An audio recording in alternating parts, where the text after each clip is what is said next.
नमस्कार दोस्तों, बहुत बहुत स्वागत है आपके अपने चैनल भोजपुरिया घर में। तो दोस्तों, जैसा कि मैंने आप सभी को कल अपने वीडियो में बताया था कि ट्रेंडिंग स्टार खेसारी लाल यादव का एक गाना आ रहा है जिसका नाम है दोस्तों 6 नंबर।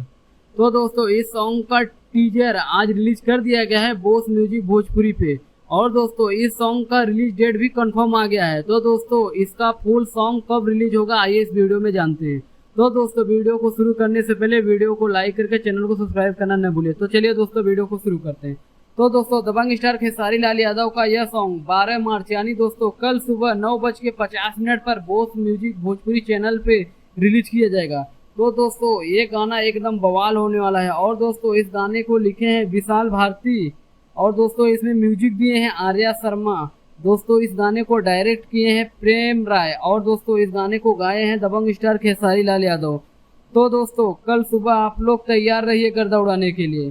तो दोस्तों, ये अपडेट था। और दोस्तों, इस वीडियो में बस इतना ही। फिर मिलते हैं एक नए वीडियो में। तब तक के लिए धन्यवाद दोस्तों।